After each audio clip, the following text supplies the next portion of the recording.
Mi hijo me dejó fuera del crucero que yo misma pagué. No dije una palabra, pero cuando entendí quién era la verdadera dueña de todo, ya era demasiado tarde para ellos. Mi hijo me escribió: no te unirás a nosotros. Mi esposa prefiere que sea solo para la familia. Dicen que todo viaje empieza con un sueño, pero el mío empezó con un rechazo. La mañana en que debía embarcar en el crucero, me desperté más temprano de lo necesario. El sol aún no había tocado los tejados de Zaragoza, y sin embargo, yo ya estaba en pie, doblando ropa con el mismo esmero de quien se prepara para algo sagrado. Mis manos temblorosas pasaban por la tela como si cada prenda tuviera memoria. Puse los vestidos ligeros en la maleta, un abrigo para el viento del mar, el libro de poemas que me acompañaba desde mi juventud y el vestido color coral que compré especialmente para ese viaje. Aún tenía la etiqueta colgando, como si esperara un estreno que nunca llegaría. Sobre la mesa, dejé la carpeta de cuero con todos los documentos, la escritura de la casa, los comprobantes de las últimas cuotas de la hipoteca, las transferencias bancarias, todo a mi nombre. Pasé los dedos sobre las letras impresas y sentí el peso de los años que me llevó pagar cada céntimo. Recordé el día en que firmé como codeudora, porque Álvaro y Lucía todavía no tenían ingresos suficientes para obtener un crédito por sí solos. Me dije a mí misma que era un gesto de amor que los ayudaría a construir un hogar. Nunca imaginé que aquel papel sería un día mi única defensa. Tomé la hoja con el itinerario del barco: Barcelona, Marsella, Génova, luego las islas griegas. Había mencionado tantas veces que sería nuestra semana juntos. El viaje de celebración por haber saldado finalmente la hipoteca de la casa donde ellos vivían. Me pareció justo estar presente. La estación estaba llena cuando llegué al puerto. El aire olía a sal y a protector solar. Familias enteras posaban para fotos frente al barco blanco, enorme, reluciente. El sonido de las maletas rodando por el suelo se mezclaba con las voces apresuradas de los empleados y las risas de los niños que no sabían lo que era dejar a alguien atrás. Apreté el pasaporte entre mis manos e intenté contener la ansiedad. El barco ya estaba en el embarque final cuando mi móvil vibró. Era un mensaje corto, casi descuidado: no vendrás con nosotros, solo para la familia. Lo leí una vez, luego otra, una más, y entonces sentí que el suelo desaparecía bajo mis pies. Solo para la familia. ¿Qué parte de mí no encajaba en esa definición? Levanté la vista y los vi. Álvaro y Lucía, de la mano, saludando desde la cubierta. La pequeña Julia, mi nieta, sonriendo a su lado, vestida con un traje blanco de marinera. Parecían una familia perfecta de anuncio. Una familia que ya no me incluía. El barco empezó a moverse lentamente y el sonido de las sirenas del puerto rasgó el aire como una herida. El viento trajo olor a diésel y a mar. Me quedé allí, inmóvil, mientras la gente a mi alrededor aplaudía el inicio del viaje. Mis manos aún sostenían el pasaporte y el billete, pero este ya no tenía destino. Recordé cuando Álvaro era niño y me pedía que hiciera pastel de zanahoria los domingos. Yo rallaba las zanahorias con cuidado, él lamía la cuchara con la masa y decía que cuando creciera me llevaría en un barco. Prometió que un día viajaríamos juntos, madre e hijo. En ese momento, viendo el barco alejarse, me di cuenta de que había cumplido su promesa al revés. Viajó, sí, pero me dejó en el puerto. Regresé a casa en tren esa misma tarde. El vagón se balanceaba suavemente y yo observaba el paisaje escaparse por la ventana, intentando entender en qué momento empecé a desaparecer de sus vidas. El sol se ponía y las sombras de las colinas parecían acompañarme, silenciosas. Cuando entré en el apartamento, el silencio era tan grande que parecía hacer eco. Me quité los zapatos en la entrada, como siempre. Fui a la cocina y preparé una infusión de manzanilla. El vapor subía, lento, y empañaba mis gafas. En la pared, una fotografía antigua. Álvaro de pequeño sosteniendo su bicicleta nueva y yo a su lado, riendo. Lucía estaba detrás, con esa sonrisa de quien nunca le gustó la foto. Miré aquella imagen y sentí que el corazón se me encogía. No era tristeza, era algo más profundo, una especie de lucidez dolorosa. Pensé, no es un error, es una decisión. Me senté a la mesa y tomé la carpeta con los documentos de la casa. Uno a uno los puse sobre la mesa. Escritura, comprobantes, recibos. todos con mi nombre. Cada papel era un recuerdo disfrazado. Recordé el día que firmé el contrato, la sensación de logro, el orgullo de poder ayudar a mi hijo. Y ahora, todos aquellos papeles que simbolizaban amor se transformaban en pruebas de abandono. Todavía no tenían capital suficiente para mantener la casa solos, y yo corrí con los gastos, pensé, con el préstamo, con los impuestos, con las reparaciones, con todo. Tomé un sobre que guardaba desde el inicio de la hipoteca. En la parte superior se leía: Banco de España, cancelación total de hipoteca. Lo abrí con cuidado. Allí estaba la línea final, saldo 0,00 euro. Aquel número redondo parecía burlarse de mí. Lo había pagado todo, y aún así me dejaron en el muelle. Fui a la habitación y abrí el armario. El vestido coral seguía colgado, con la etiqueta intacta. Toqué la tela con la punta de los dedos, imaginando la cena que había planeado en el barco. Había soñado con una mesa puesta, un brindis, risas, la primera noche del crucero juntos. Ahora, el vestido era solo un recordatorio de la invitación que nunca llegó. Me senté en la cama y respiré hondo. Pensé en cada pequeña vez que me tragué la incomodidad para mantener la paz. Cuando Lucía dijo que mi risa era demasiado fuerte en las reuniones familiares. Cuando reorganizó los sitios en la mesa, la última Navidad, y me puso en la punta, lejos de las conversaciones. Cuando Álvaro repitió sus frases: mamá, a veces eres muy intensa, como si ser intensa fuera un pecado. Recordé los cheques que extendí para cubrir reparaciones en la casa, las veces que pagué el seguro, el préstamo del coche, el regalo de mi nieta. Yo era su fondo de emergencia, no su familia. Miré a mi alrededor y me di cuenta de que estaba rodeada de pruebas y de silencios. Sobre la mesa, la carpeta abierta, la luz amarilla de la lámpara, el olor a manzanilla. Era como si todo me dijera que aquello no era un malentendido. No fue un error, pensé. Fue un plan, una lenta eliminación. El reloj marcaba casi la medianoche cuando cerré la carpeta. El sonido del cierre metálico pareció definitivo. Caminé hasta la ventana. Afuera, Zaragoza dormía. Las luces de los edificios temblaban con el viento. Tomé la taza, aún tibia, y bebí el último sorbo. Era amargo, pero, por primera vez en mucho tiempo, sentí que la amargura era justa. Apoyé la mano en el alféizar y miré al cielo, y sin lágrimas, sin drama, solo con la calma de quien acepta su propio destino, pensé: si me cierran el puerto, que sepan que tengo el título de propiedad. El sonido lejano de un barco resonó en mi memoria. Cerré los ojos e imaginé el mar. No su mar, el del crucero, sino el mío, el mar que aún no conocían, aquel en el que yo navegaría sola, en silencio, con la dignidad de quien aprendió demasiado tarde que el amor sin reciprocidad es solo una forma elegante de servidumbre. Y en ese instante me di cuenta de que la historia no terminaba allí, apenas estaba comenzando. Con el paso de los días, me di cuenta de que el abandono no empieza cuando alguien se va. Empieza mucho antes, cuando las palabras cambian de tono, cuando las miradas se vuelven medidas, cuando el silencio se hace más frecuente que la risa. Debería haberme dado cuenta. Las señales estaban ahí, pequeñas, disfrazadas de descuido, de modernidad, de diferencia generacional.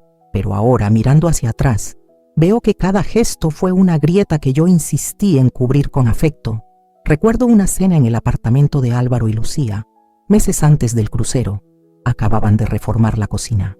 Todo nuevo, blanco, caro. Me senté a la mesa con una botella de vino que había traído como regalo. Era un tinto suave, del tipo que a Álvaro le encantaba en sus tiempos de universidad. Cuando empecé a contar una historia, uno de esos recuerdos que solo las madres guardan, Lucía me interrumpió con una sonrisa fina pero cortante. Dijo que yo hablaba muy alto, que el vecino de abajo podía oír. Se rieron, ella y él, una risa educada, como si la molestia fuera una broma. Yo les devolví la sonrisa, pero algo dentro de mí se contrajo. Después de esa noche, empecé a medir el volumen de mi voz. Hablar bajo se convirtió en una defensa. Incluso en mis propias visitas, sentía que debía pedir permiso para existir. Días después, volví a esa misma casa y noté un detalle. El juego de porcelana que les había regalado, una vajilla antigua de mi madre, ya no estaba expuesto en la vitrina. Pregunté si lo habían guardado por seguridad y Lucía respondió con naturalidad: es que ya no combina con el estilo moderno del salón. Era bonito, pero muy tradicional. Tradicional. La palabra resonó en mi cabeza. Eso era yo para ella. Algo antiguo, fuera de lugar, que no combinaba con el decorado. Sonreí para disimular y dije que no pasaba nada. Pero esa noche, de vuelta en casa, mientras preparaba la cena, me di cuenta de que removía la olla con rabia. No por la situación, sino conmigo misma, por seguir intentando agradar. Yo siempre estuve disponible. Cuando se rompió una tubería en su casa, fui yo quien pagó la reparación. Cuando se retrasó el pago del seguro, yo transferí el dinero. Cuando la grúa se llevó su coche, fui yo quien cubrió la multa. Y ninguno de esos días escuché un gracias. Solo un "eres un ángel, mamá", como si ser un ángel significara vivir sin cuerpo, sin voluntad, sin reconocimiento. En las reuniones familiares empecé a notar el patrón. Cuando Lucía hablaba, todos escuchaban. Cuando yo hablaba, cambiaban de tema. Cuando ella opinaba sobre decoración, recibía elogios. Cuando yo daba un consejo, el aire se volvía pesado. Mi hijo, el mismo niño que un día decía que yo era su puerto seguro, ahora me miraba con una paciencia distante, como quien soporta una molestia necesaria. La última Navidad juntos, el gesto fue casi imperceptible, pero dolió más que todos los demás. La mesa estaba puesta, llena de luces, con platos dorados y velas aromáticas. Yo había preparado el cordero como todos los años. Cuando fui a sentarme, me di cuenta de que mi lugar tradicional, al lado de Álvaro, ya estaba ocupado. Lucía había reorganizado los asientos. Me puso en la punta, cerca de la ventana, alejada del centro de las conversaciones. «Aquí estás más cómoda, María Teresa», dijo. La frase vino envuelta en amabilidad, pero el sonido real era otro. «Aquí es donde te quiero», lejos del foco de atención. Recuerdo el momento exacto en que me sirvió vino, dijo. «Cuidado de no manchar el mantel nuevo». Yo solo asentí.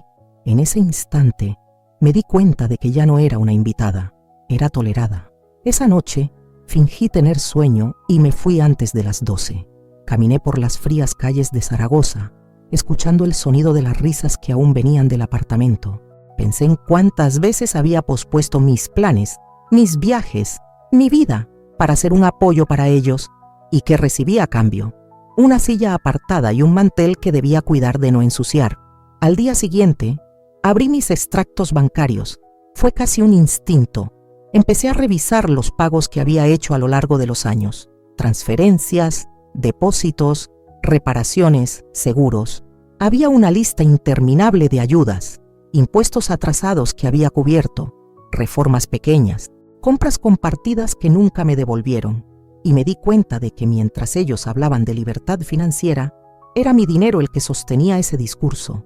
Pensé en todo esto mientras bebía un café frío, mirando por la ventana. Y una frase vino a mi mente como un susurro. Pagué el precio del amor y la factura vino en forma de desprecio. Empecé a visitarlos menos. Me dije a mí misma que era por respeto, que necesitaban su espacio. Pero, en el fondo, ya presentía lo que estaba por venir. Hubo también una cena en la que Lucía comentó delante de amigos: «La madre de Álvaro es muy emocional, lo siente todo demasiado». Todos rieron, y yo también reí, intentando fingir que era algo sin importancia. Pero dentro de mí, algo comenzó a moverse, porque me di cuenta de que el amor que yo ofrecía ya no cabía en ese nuevo mundo que ellos estaban construyendo. A partir de entonces, dejé de insistir en llamadas no respondidas, mensajes que tardaban días en ser vistos, invitaciones hechas por obligación. Su silencio comenzó a convertirse en mi rutina, y lo más triste es que por un tiempo creí que era mi culpa. Pensé que tal vez realmente era demasiado intensa, demasiado necesitada, demasiado presente, pero la verdad es que quien ama de verdad nunca es demasiado. Lo que es demasiado es el egoísmo disfrazado de madurez. Los recuerdos empezaron a corroer por dentro. Repasaba cada detalle, la forma en que Lucía desviaba la mirada cuando yo llegaba de sorpresa, cómo guardaba el móvil a toda prisa, cómo trataba mis visitas como invasiones.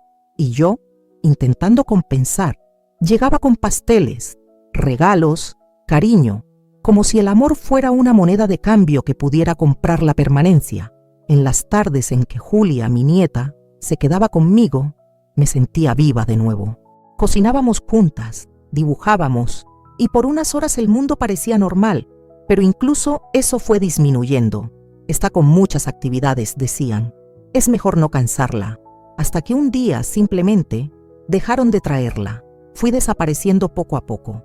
Primero, dejé de ser necesaria. Luego, inconveniente. Y finalmente, invisible. Una noche, tumbada en el sofá, mirando al techo, me di cuenta de que el silencio del apartamento era el mismo silencio que siempre sentí en las últimas reuniones familiares. La diferencia es que ahora no dolía. Simplemente existía, como una constatación. Pensé en todas las madres que viven el mismo ciclo, del amor incondicional a la exclusión disfrazada de autonomía. Nos llaman intensas cuando sentimos, anticuadas cuando recordamos, invasivas cuando cuidamos. En el fondo, lo que molesta es que nuestra presencia les recuerda cuánto dependen todavía de aquello que fingen despreciar. La noche avanzó y me quedé allí, inmóvil, escuchando el sonido lejano de un reloj marcando las horas. Pensé en escribir una carta, decir todo lo que guardaba, pero desistí, porque entendí que no se le explica la ausencia a quien se alimenta de ella. Cerré los ojos y respiré hondo. Por primera vez, no intenté justificar a nadie, simplemente acepté. Y fue allí, en el silencio de mi propio techo, donde algo en mí comenzó a cambiar. Ya no me sentía una víctima, me sentía una superviviente. A la mañana siguiente, me desperté más temprano de lo habitual. Había algo diferente en el aire, una calma densa, el tipo de silencio que precede a una revelación. Fui a la cocina, preparé café y abrí el portátil. Las notificaciones parpadeaban en la pantalla, facturas, promociones, mensajes automáticos, hasta que una alerta específica llamó mi atención. Era del banco, un cargo reciente en la tarjeta de crédito. Cap Serenity Spa, 628 euros. Por un instante pensé que era un error. Después, el razonamiento llegó rápido, frío. Esa era la tarjeta que había usado para reservar el crucero. La reserva que yo misma había pagado para facilitar las cosas porque, al fin y al cabo, somos familia, había dicho Álvaro. Te lo reembolsaremos después. Pero el reembolso nunca llegó. Y ahora, con el barco aún en alta mar, alguien usaba mi tarjeta para un masaje de lujo. La rabia no vino en llamas, vino en hielo. Tomé el teléfono, marqué el número de la central del banco y escuché la fría grabación. Gracias por llamar a su servicio de atención. Esperé. Cuando una voz humana respondió, respiré hondo. Quiero cancelar mi tarjeta, dije, y disputar un cargo. Cap Serenity Spa, 628 euros. No lo autoricé. La operadora preguntó si había perdido la tarjeta. Sonreí, amargamente. Sí, respondí. La perdí. Perdí la confianza. La llamada terminó y, con ella, algo en mí también se cerró. Era como si esa simple reclamación, cancelar una tarjeta, fuera el primer acto de resistencia en años. Tomé la carpeta de cuero y volví a abrir los documentos. Con cada página, sentía el corazón latir más fuerte, no de miedo, sino de lucidez. Todos los comprobantes, todas las transferencias, todos los recibos estaban allí. La escritura también. Mi nombre, impreso en azul, como una firma divina que nadie podía borrar. En esa mesa, rodeada de papeles, me di cuenta de que no estaba desamparada. Estaba amparada por la ley, por algo concreto, real, que ningún gesto de desprecio podía invalidar. Fue entonces cuando decidí llamar al abogado en quien siempre había confiado, don Rafael Muñoz Ortega, un hombre tranquilo, de hablar pausado, que me trataba con el respeto de quien entiende que la dignidad no tiene edad. Respondió con voz firme: Señora Carrasco, ¿cuánto tiempo? ¿En qué puedo ayudarla? Se lo conté todo sin rodeos, el crucero, el mensaje, la casa, la escritura. Hubo un breve silencio al otro lado de la línea. Luego dijo, con la claridad de quien ve el mapa completo mientras los demás todavía miran el suelo: Usted tiene todo el derecho, María Teresa. La casa está a su nombre. La hipoteca está saldada. Legalmente es suya. Aquellas palabras me atravesaron como la luz. Es suya. 2 palabras que me devolvieron el aire a los pulmones. Don Rafael continuó: No pueden venderla, ni transferirla, ni ocuparla en contra de su voluntad. Y si usted quiere, puede venderla, sin necesitar su autorización. La calma con la que hablaba contrastaba con la tormenta que yo sentía por dentro. Era como si el mundo entero hubiera conspirado en silencio hasta ese momento para que yo finalmente viera lo obvio. No era un adorno en sus vidas, era el cimiento, y todavía tenía el título de propiedad. Después de la llamada, me senté de nuevo y miré la carpeta abierta. Los papeles parecían respirar. Toqué el sello de la escritura y me di cuenta de que mis manos ya no temblaban. Esa noche dormí poco, pero dormí en paz. 2 días después, mientras organizaba documentos antiguos en un cajón, encontré algo que parecía inofensivo, una carpeta azul sin nombre. Dentro, impresiones de correos electrónicos antiguos. No recordaba haberlos guardado, pero reconocí inmediatamente los nombres en el encabezado. Lucía, Álvaro. Y una notaría. Abrí el primero. Asunto: ocupación continua. Transferencia posible. Leí despacio, cada línea un golpe. Con los recibos de servicios a nuestro nombre y la constancia de ocupación prolongada, podríamos iniciar el proceso de traspaso. Ya casi es nuestro, solo falta resistir. Resistir. Esa palabra me hizo temblar. No era una metáfora, era un plan. Estaban intentando borrarme legalmente poco a poco, como quien borra un nombre de una lista. La idea era simple y cruel: usar el tiempo y la convivencia para alegar posesión. Sentí que la sangre me hervía, pero al mismo tiempo, una extraña serenidad se apoderó de mí. Pensé, quisieron borrarme con papeles invisibles. Olvidaron que fui yo quien aprendió primero a firmar. Tomé el móvil y llamé a Álvaro. Respondió con voz nerviosa, casi susurrando. Mamá, ¿puedo explicarlo? Explicar que, Álvaro, que me usaron como aval y ahora quieren sacarme de la escritura. Fue una sugerencia de Lucía. ¿Sugerencia? Interrumpí fría. ¿Y yo qué soy? ¿Una sugerencia de madre? ¿Una firma decorativa? El silencio al otro lado fue tan profundo que se podía oír el sonido del mar de fondo. Entonces colgué, no con rabia, sino con la certeza de que la conversación no llevaría a ninguna parte. Dejé el teléfono y miré a mi alrededor. El apartamento estaba sumido en una suave penumbra. Todo parecía inmóvil, pero dentro de mí algo se movía. Pensé en todas las veces que confié más en el amor que en la ley, en cómo la fe en las personas nos vuelve descuidados con lo nuestro, y me di cuenta de que ese era el precio de la ingenuidad, la soledad jurídica. Pero allí, en esa mesa, ya no era la mujer abandonada en el puerto, era la propietaria de una historia que nadie podía reclamar. Tomé un bolígrafo y empecé a escribir en un cuaderno: fechas, importes, depósitos, comprobantes, reformas. Lo registré todo, como si fuera el caso de otra persona, porque necesitaba distancia. Quería verme a mí misma con los ojos de la justicia, no con los del afecto, y cuanto más anotaba, más me liberaba. Cada línea era un hilo de la atadura que cortaba.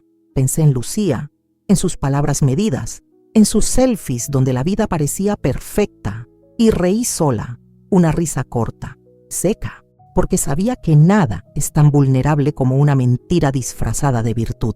Esa noche, cerré el cuaderno y lo puse sobre la mesa. Miré a mi alrededor y sentí algo que hacía mucho no sentía: poder. No el poder de mandar, sino el de no necesitar pedir nada más. El reloj marcaba las 11:47 cuando susurré para mí misma: me borraste a mí, ahora verás si puedes borrarme de la ley. Encendí la lámpara, bebí el último sorbo de agua y, por primera vez en mucho tiempo, me dormí con una sonrisa. A la mañana siguiente, el sol entró por la ventana e iluminó los papeles que aún estaban sobre la mesa, y pensé que quizás el destino tenía sentido del humor, porque el mismo amor que un día me hizo vulnerable, ahora sería la llave de mi liberación. Después de la llamada con Álvaro, me quedé mirando el teléfono en silencio. La pantalla apagada reflejaba mi rostro de una forma extraña, como si me viera por primera vez después de años. Una mujer cansada, sí, pero viva, y con algo que hacía mucho no tenía: decisión. Durante un rato, seguí sentada a la mesa, observando la luz de la tarde entrar por la ventana y tocar los papeles esparcidos. El brillo del sol parecía resaltar el nombre impreso en la escritura, como si me dijera: sigue siendo tuyo, siempre lo fue, Fue en ese instante que la idea empezó a tomar forma. No una venganza, sino una restitución. Tomé el teléfono y marqué de nuevo el número de don Rafael. Respondió de inmediato, como si ya esperara la continuación de la conversación. Don Rafael, quiero proceder con la venta de la propiedad. Permaneció en silencio unos segundos y luego respondió, firme. Entendido, es su derecho. Puedo encargarme de todo de forma discreta. Discreta, repetí. Esa es exactamente la palabra. Colgué el teléfono y sentí un escalofrío recorrer mis brazos. No de miedo, sino de fuerza.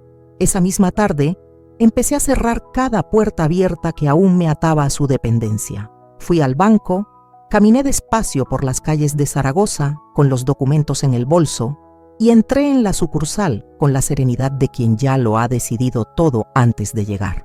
En el mostrador pedí la cancelación de todas las tarjetas conjuntas, la eliminación de autorizaciones y reclamé formalmente el uso indebido del crédito.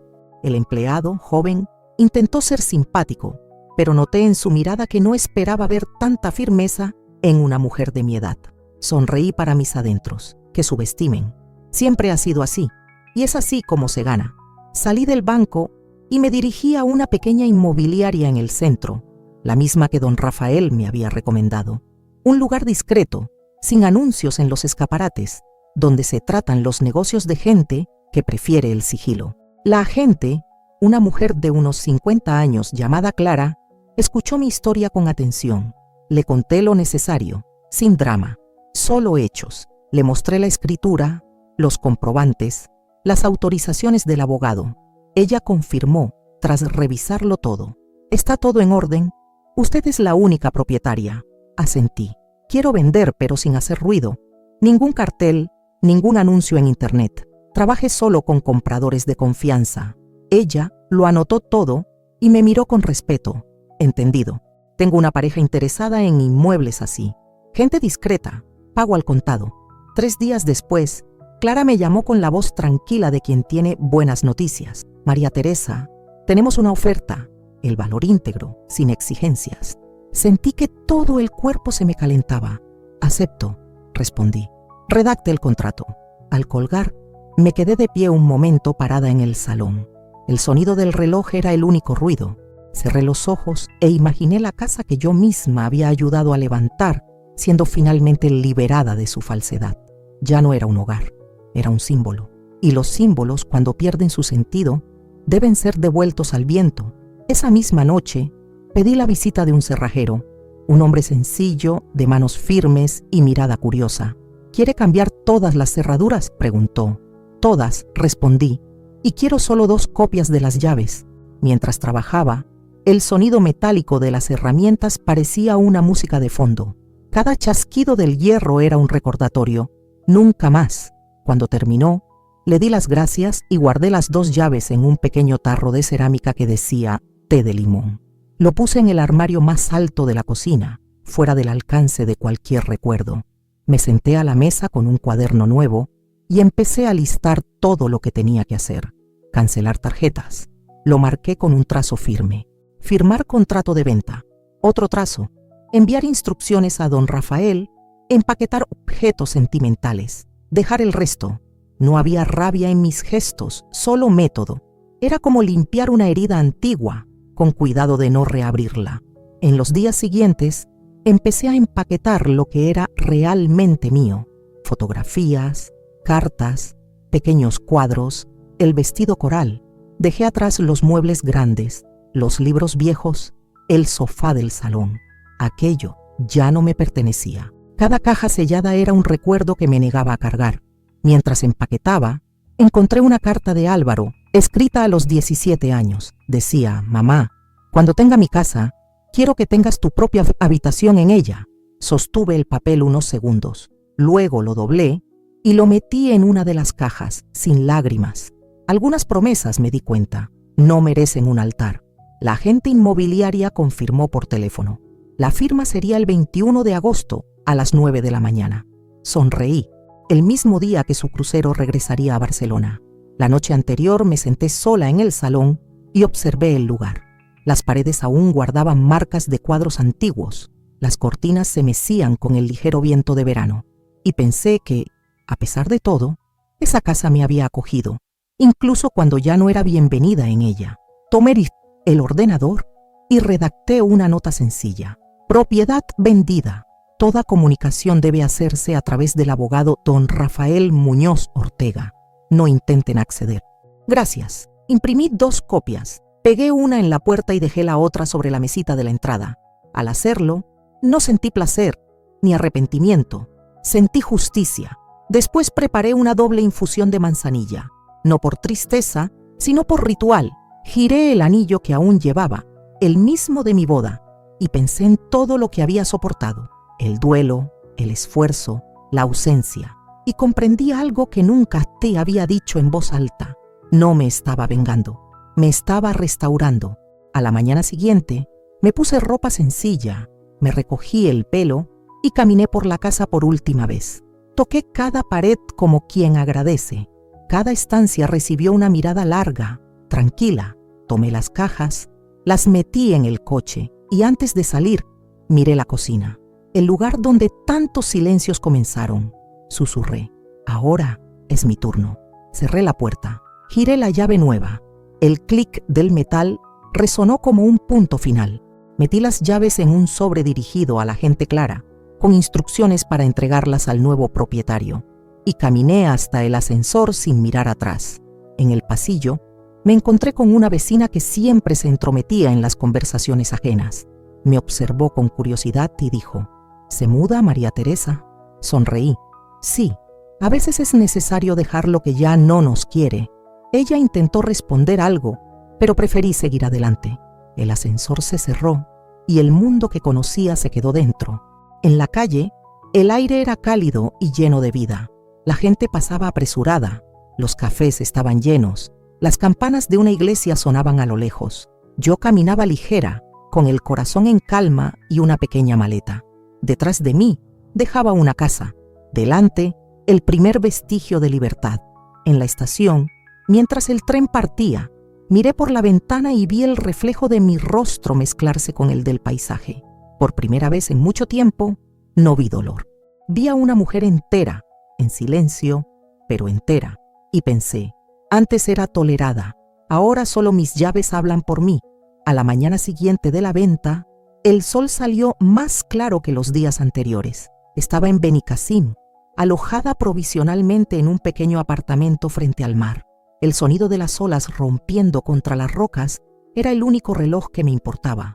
Tomé café despacio, sin prisa, y miré el móvil sobre la mesa. Estaba en silencio, pero sabía que en cualquier momento comenzaría el ruido. Tardó menos de 2 horas. La primera señal llegó en forma de mensaje de voz, la voz de Álvaro, temblorosa, intentando mantener una calma que ya no poseía. Mamá, por favor, habla conmigo. Julia está destrozada. ¿Podemos hablar? Pausé el mensaje antes del final. No por frialdad, sino por instinto, porque después de tanto tiempo aprendí a reconocer el tono del arrepentimiento que no viene del corazón, sino del miedo. Justo después, el móvil vibró de nuevo. Notificación de una red social. Lucía había publicado una historia. La imagen era calculada, el rostro hinchado de llorar, la mirada hacia abajo, la leyenda en letras blancas sobre fondo negro. Mi suegra nos engañó, nos quitó la casa. Respiré hondo. No sentí rabia, sentí algo parecido a la pena. Aquella frase, nos engañó, era la misma que siempre usaba para hacerse la víctima cuando no podía controlar algo. Y esta vez, lo que no podía controlar era que la verdad tenía documentos. Curiosa, abrí los comentarios. Cientos de mensajes de apoyo. ¡Qué horror! ¡Qué injusticia! No se hace eso con la familia. Seguí leyendo tranquila hasta que empezaron a surgir otras voces. Usuarios que preguntaban. ¿La escritura estaba a su nombre? Ella les donó la casa. Tienen pruebas legales. Los corazones y las palabras de consuelo comenzaron a transformarse en preguntas incómodas. Y entonces, como una piedra lanzada a un lago, apareció el primer comentario que rompió el espejo de la mentira. Mi madre conoce a la señora Carrasco. Ella lo pagó todo. Esa casa está a su nombre. A partir de ahí, el castillo de naipes comenzó a desmoronarse. Las seguidoras de Lucía intentaron defenderla, pero con cada respuesta, una nueva verdad surgía. Las capturas de pantalla de los registros públicos comenzaron a circular, el nombre impreso en la escritura, visible, incontestable. Mientras el mundo digital ardía, yo seguía tomando mi café, observando el mar. El teléfono sonó de nuevo. Esta vez, una videollamada. Dejé que sonara hasta que se cortó. Luego llegó un mensaje corto. Por favor, necesitamos hablar, no tenía que ser así. Miré la pantalla y pensé, tenía que ser exactamente así. Querían distancia, pues ahora la tenían. Querían privacidad, pues ahora la tenían. Querían control, pues ahora lo habían perdido. La diferencia es que esta vez el silencio no era un castigo, era protección. Don Rafael me llamó poco después, con su serenidad habitual. Está todo confirmado, María Teresa. El registro de la venta se ha finalizado. La escritura ha sido transferida al comprador. Todo en orden. Le di las gracias y colgué. Durante unos segundos me quedé mirando el horizonte. El mar parecía aplaudir en silencio. Mientras tanto, las noticias corrían. Lucía, incapaz de soportar el peso de la verdad, publicó otra historia intentando justificarse. Algunas personas nunca superan que sus hijos crezcan, pero ya era tarde. La gente había visto demasiado. Entre los comentarios, uno me hizo sonreír. ¡Qué curioso! Dicen que la madre es intensa, pero fue ella la que firmó la hipoteca. El mundo es rápido para juzgar, pero a veces es generoso con la justicia invisible. Al final de la tarde, llegó otro mensaje de Álvaro. Espero que podamos reconectar. Eres parte de nuestra familia, siempre lo serás. Lo leí despacio, sin prisa. Las palabras parecían dulces, pero venían cubiertas de un azúcar falso. Parte de nuestra familia, la misma familia que me dejó en el puerto, la misma que usó mi tarjeta para pagar el spa, la misma que me llamó intensa, incómoda, anticuada. Dejé el mensaje sin respuesta, no porque no tuviera nada que decir, sino porque, a veces, el silencio es la única respuesta digna. Cerré el móvil, me serví otra taza de té y me senté en el balcón. El sol caía sobre el mar, pintando el agua de naranja. Pensé en todas las mujeres que, como yo, sostuvieron casas, corazones y silencios, e imaginé cuántas de ellas aún creían que amor y sumisión eran lo mismo. Don Rafael me envió un último correo con los comprobantes de la transacción, anexos en PDF, fríos, oficiales. La prueba de que el amor puede agotarse, pero la ley no. La nueva propietaria, una joven llamada Marta, me mandó un amable mensaje. Gracias por dejar todo tan limpio. Se siente buena energía en la casa. Sonreí. Que seas feliz en ella, pensé. No por el lugar, sino por la conciencia limpia que ahora lo habitaba. Esa noche me acosté temprano. El sonido del mar entraba por la ventana abierta. Tomé el cuaderno donde había estado anotándolo todo y escribí una última línea antes de dormir. Ellos creyeron que me echaban del puerto. Yo ya navegaba lejos. Sonreí, porque era verdad. Ellos seguían atrapados en el muelle de sus propias culpas, mientras yo ya vivía en otra marea. El mundo puede intentar reescribir tu historia, pero cuando tienes las pruebas, el silencio habla más alto que cualquier publicación. Cerré los ojos y dejé que el sonido de las olas acunara mi descanso. Mañana sería un nuevo día, sin cartas, sin explicaciones, sin justificaciones. Solo yo, el mar y el sonido tranquilo de quien finalmente es libre. El tren llegó a Benicassim poco antes del mediodía. El sol del Mediterráneo caía sobre las vías con una intensidad que hacía vibrar el aire, y el olor a sal y pino se mezclaba en el viento cálido. Cuando bajé, sentí que todo el cuerpo se relajaba, como si finalmente hubiera encontrado su propio ritmo después de meses viviendo en la tensión de otros. El apartamento era pequeño, en el tercer piso de un edificio de fachada blanca, con ventanas que daban al mar. El mobiliario sencillo, el suelo frío de cerámica, el sonido de las gaviotas atravesando las cortinas. Mientras la agente me entregaba las llaves, noté que su mano era firme pero amable. Es un buen lugar, señora Carrasco. Aquí el tiempo pasa despacio. Asentí mirando por la ventana. Es todo lo que necesito ahora, respondí. Pasé las primeras horas simplemente observando el ambiente, el silencio, la luz, la brisa entrando por el pasillo. Abrí las cajas una a una sin prisa. Cada objeto que sacaba era como un recuerdo que decidía reescribir. Sobre la mesa, coloqué la fotografía de Álvaro de niño. Sostenía una cometa azul. con el pelo alborotado por el viento. Durante años, esa imagen me hizo llorar. Ese día solo sonreí. En la cocina preparé café y corté una rebanada de pan. El sabor simple de ese café, tomado a solas, tenía algo de sagrado. Era el primero que tomaba en mucho tiempo, sin tener que estar lista para ser interrumpida. Al final de la tarde, caminé hasta la playa. El viento venía salado y el sonido de las olas parecía disolver los pensamientos. La gente pasaba en silencio, algunos en bicicleta, otros con los pies descalzos en la arena. Me senté en un banco y me quedé observando el horizonte. Pensé en el puerto de Barcelona, en la imagen del barco partiendo, y sentí que ese mar ahora me pertenecía, no como un recuerdo de dolor, sino como un territorio de paz. Esa noche, escribí en mi cuaderno: no hay prisa. El tiempo que perdí intentando ser aceptada ahora es mío. En los días siguientes, empecé a crear una nueva rutina, como quien aprende a respirar de nuevo después de años de apnea. Me despertaba temprano, preparaba una infusión de manzanilla, abría las ventanas y dejaba entrar el sol. Luego, caminaba por el paseo marítimo hasta una pequeña cafetería en la esquina. El dueño, un señor de bigote fino llamado Ramón, me saludaba cada mañana con una sonrisa discreta. «Lo de siempre, señora». «Lo de siempre, Ramón». Café y silencio. Él se reía, y ese pequeño ritual se convirtió en un ancla. Con el tiempo, la gente del barrio empezó a reconocerme. La mujer de la floristería, el cartero, la vecina del piso de arriba, una señora que dejaba macetas de lavanda en el pasillo y siempre decía «buenos días» con la mirada. Había una amabilidad natural en Benicassim, como si el mundo aquí hubiera aprendido a de hablar bajo. A veces, al caminar por la arena, recordaba a Julia, mi nieta. La imaginaba de pequeña, construyendo castillos con las manos, corriendo de la espuma de las olas. No había amargura en esos recuerdos, solo ternura. Me di cuenta de que el amor verdadero no desaparece con la distancia, simplemente cambia de forma. Ahora, Julia vivía en otro espacio de mi memoria, ya no el de la falta, sino el de la gratitud.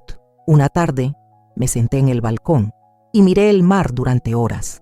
El sol se reflejaba en la superficie como un cristal líquido. Tomé el móvil, abrí los contactos y encontré los nombres de Álvaro y Lucía. Por un instante, pensé en desbloquearlos. Después borré esa idea. Bloquearlos fue mi forma de respirar, no por rencor, sino por higiene emocional. Tomé el cuaderno y escribí: no estoy herida, estoy completa con mi silencio. Las semanas fueron pasando. Empecé a redescubrirme en las pequeñas cosas, en las idas al mercado, en el olor a pan caliente, en el sonido de las campanas de la iglesia al atardecer. Un día, compré un libro de poemas de Antonio Machado. Leí una frase que parecía escrita para mí: caminante, no hay camino, se hace camino al andar. Sonreí, porque finalmente yo andaba. La soledad que un día me pareció un castigo, ahora era compañía. El vacío que tanto temí ahora era espacio, y el silencio que me angustiaba se convirtió en refugio. A veces, cuando el sol comenzaba a descender y el cielo se teñía de cobre, preparaba una infusión y me quedaba en el balcón, simplemente escuchando. El sonido del mar parecía respirar conmigo. Una tarde, mientras caminaba por la playa, una vecina se acercó. Era una mujer de unos 60 años, rostro amable, mirada curiosa. «Te vi empaquetando el otro día», dijo. «Imagino que algo fuerte te ha pasado». Respondí con calma. A veces hay que desprenderse de lo que ya no quiere vernos. Ella me miró un instante y luego asintió, como quien entiende sin necesidad de detalles. En los días siguientes empezamos a conversar. Se llamaba Pilar y vivía sola desde que su marido falleció. Hablábamos poco, pero lo suficiente. Ella me contaba sobre las flores que cultivaba en su balcón y yo le contaba las recetas que aún recordaba de mi madre. Fue ella quien me trajo una maceta de lavanda y me dijo: «El olor ayuda a dormir en paz». Esa noche dormí profundamente con la ventana abierta y el dulce perfume llenando la habitación. El tiempo fue moldeando la nueva vida con delicadeza. Ya no había urgencia, ni culpas, ni deberes que no me pertenecían. Me despertaba ligera, leía periódicos, respondía correos solo cuando quería. Incluso mi cuerpo parecía diferente, más erguido, más sereno. Un día, mientras ordenaba el armario, Encontré el vestido coral, todavía con la etiqueta intacta. Toqué la tela lentamente y me di cuenta de que ya no sentía dolor. Era solo un vestido, un recuerdo que había cumplido su papel como símbolo. Lo doblé con cuidado y lo puse en una caja de donaciones. Tomé el cuaderno y escribí: hay recuerdos que deben partir para que el corazón pueda quedarse. La semana siguiente, compré un cuaderno nuevo. En la primera página escribí una lista de pequeñas metas: abrir una nueva cuenta bancaria, bloquear números antiguos, donar objetos que ya no me representan, escribir mis memorias, reaprender a reír sola. Cada punto de esa lista parecía un voto íntimo de libertad. Empecé a escribir las primeras páginas de mis memorias, no para publicarlas, sino para organizar lo que viví. Escribí sobre el pastel de zanahoria que le hacía a Álvaro cuando era pequeño, sobre el olor de la casa antigua, sobre el día en que aprendió a andar en bicicleta. Cada buen recuerdo lavaba un poco del dolor acumulado. Y, entre esas palabras, me di cuenta de algo que nunca había visto. La historia que contaba ya no era sobre la pérdida, era sobre el regreso. Una mañana, mientras caminaba por el paseo marítimo, vi a un niño corriendo tras una cometa azul. El viento la arrastraba hacia el mar y el niño gritaba riendo intentando sujetarla. Por un instante, vi a Álvaro en ese niño y, por primera vez en mucho tiempo, deseé que mi hijo también hubiera encontrado la paz, aunque fuera lejos de mí. Esa noche, me senté en el balcón y escribí una carta. No era para enviarla, solo para cerrar un ciclo. Queridos, no esperen que abra esta puerta. Mi casa siempre fue mía, y lo que ustedes llamaron ausencia, yo lo llamo libertad. No guardo rencor, solo distancia. Con cariño, María Teresa. Doblé la carta y la guardé en el fondo de un cajón. No necesitaba llegar a ningún destino. Era solo un recordatorio de que ya no debía explicaciones. El tiempo pasó. Las estaciones comenzaron a cambiar. El calor del verano dio paso a la brisa fresca del otoño. Las hojas de los árboles empezaron a caer y cada una parecía un antiguo recuerdo desprendiéndose sin resistencia. Una mañana me desperté con olor a lluvia. El mar estaba gris, el cielo cargado. Abrí la ventana y dejé que el viento entrara. Cerré los ojos y sentí, con una paz profunda, que todo lo que dolía ya había quedado atrás. Tomé el cuaderno y escribí la última línea de ese día. No hay hogar más verdadero que el que he construido dentro de mí. Y, por primera vez, me di cuenta de que esta historia, la mía, finalmente había vuelto a ser mía. A veces, cuando el sol empieza a ponerse detrás de las montañas y la luz dorada invade el apartamento, siento que el tiempo se detiene, no por nostalgia, sino por gratitud. La vida, con toda su crueldad y belleza, me ha traído hasta aquí, al punto exacto donde puedo mirar hacia atrás sin dolor y hacia adelante sin miedo. Hay días en que me sorprendo pensando en todo lo que soporté en silencio. Las pequeñas heridas, las frases que dolieron más que los gritos, la mirada fría de quien un día me llamó intensa, y me doy cuenta de que durante años acepté migajas de reconocimiento por miedo a perder la conexión, miedo a quedarme sola, miedo a ser olvidada, miedo a no ser amada. Pero el amor verdadero no se sostiene en el miedo. El amor que depende de la sumisión es una deuda, no un afecto. Hoy, cuando me miro al espejo, veo a una mujer diferente. Las arrugas siguen ahí, el pelo canoso insiste, pero la mirada ha cambiado. Es la mirada de quien ya no espera ser elegida, porque finalmente se ha elegido a sí misma. Mientras preparo mi infusión de la tarde, pienso en todas las madres que todavía viven lo que yo viví, madres que se vuelven invisibles dentro de su propia casa, que pagan facturas, sostienen afectos, ofrecen presencia y al final son tratadas como molestias educadas. Madres que confunden gratitud con amor y silencio con respeto. Madres que creen que ceder es lo mismo que amar. Y si algo he aprendido, es que el amor sin reciprocidad no es una virtud, es una desaparición. Recuerdo algo que mi madre decía cuando yo era niña. Hay dolores que te doblan y hay dolores que te moldean. Durante mucho tiempo, yo me doblé. Ahora entiendo que este fue el dolor que me moldeó. Mientras el vapor de la taza asciende, observo el mar afuera. Las olas van y vienen, siempre iguales, siempre diferentes. Y me doy cuenta de que así es como la vida también se renueva, rompiendo y volviendo, rompiendo y volviendo. Una vez, el portero del antiguo edificio me escribió una carta. Decía: Doña María Teresa, la vi muchas veces salir con carpetas de documentos y volver con el rostro serio. Nunca le pregunté nada, pero sepa que siempre admiré su compostura. Guardé esa carta, no porque necesitara aprobación, sino porque me recordó algo esencial. Alguien siempre ve, incluso cuando crees que estás sola. El mundo siempre observa.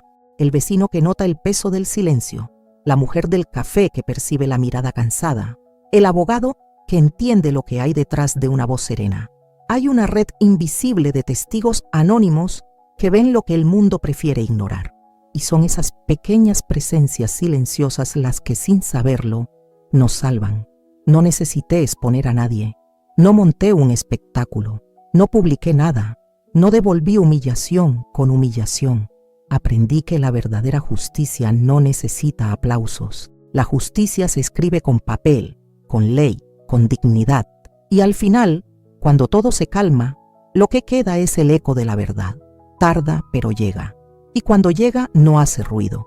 Simplemente ocupa el espacio que le pertenece. Tomé el cuaderno donde está que he estado escribiendo y lo releí todo desde el principio. Las primeras páginas todavía tenían la voz temblorosa de quien sangra.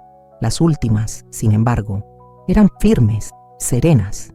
Y me di cuenta de que ya no escribía para entender lo que viví, sino para recordar quién soy. Hoy sé que la casa que vendí fue solo un símbolo. El verdadero cimiento que recuperé fue el de mi nombre.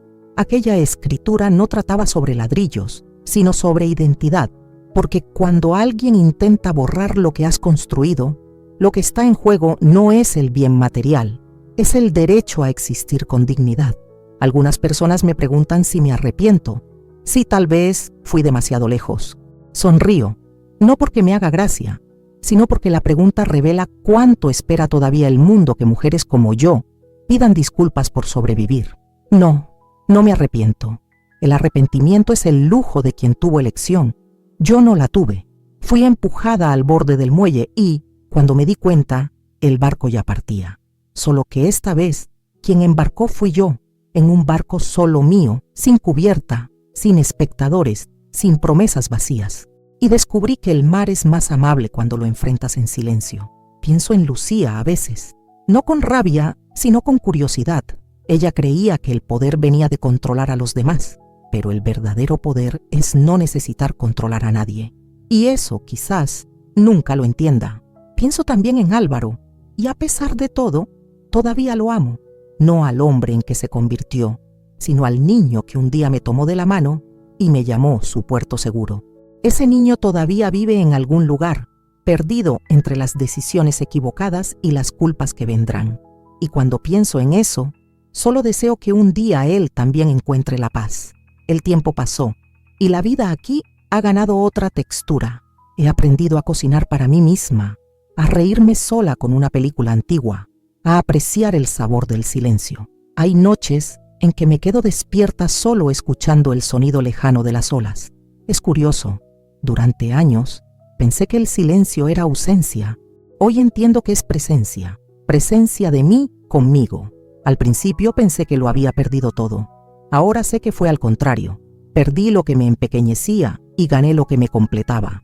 Un día, caminando por la playa, encontré una concha partida. La mitad estaba desgastada, la otra lisa como el cristal. La recogí y me di cuenta de que era hermosa precisamente por estar rota. La guardé en el bolso. Me recordaba a mí. A veces escribo pequeñas frases y las dejo en las páginas del cuaderno. La fuerza de una mujer no se mide por la voz que levanta, sino por el silencio que elige. Hay victorias que solo el corazón entiende. Hay puertas que se cierran para salvarte, no para castigarte. Estas frases me hacen compañía. Son recordatorios de que la dignidad es silenciosa, pero permanente. En las tardes más tranquilas tomo té en el balcón y observo la puesta de sol. Los colores se mezclan como un cuadro antiguo y el mar parece respirar junto a mí. Y pienso, creyeron que me echaban del puerto. Yo solo cambié de marea. Hoy vivo sin urgencia, sin necesidad de demostrar nada. La gente de aquí me llama la señora del tercer piso. No conocen la historia, ni necesitan saberla. Basta con que vean la sonrisa tranquila cuando se cruzan conmigo en el pasillo. De vez en cuando, alguien nuevo se muda al edificio y nos saludamos. Hay quien pregunta si tengo hijos. Yo respondo, tuve, y sigo teniéndolos en cierto modo, pero ahora cada uno vive en su propio puerto. La vida no necesita finales dramáticos, solo necesita equilibrio. Esa noche el cielo estaba despejado. Las estrellas se reflejaban en el mar como pequeñas lámparas antiguas. Me senté en el balcón con una taza de té caliente y pensé en todo lo que quedó atrás.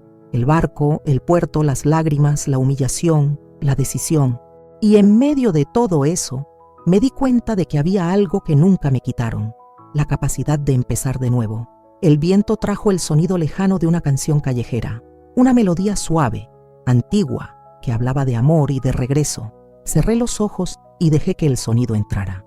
No necesité cantar.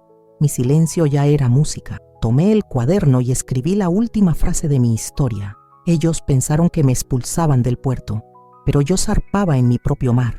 Perdieron una casa, yo gané la libertad, y en la puerta que ya no se abre quedó grabado mi nombre, mi dignidad, mi silencio que habla. Cerré el cuaderno, bebí el último sorbo de té.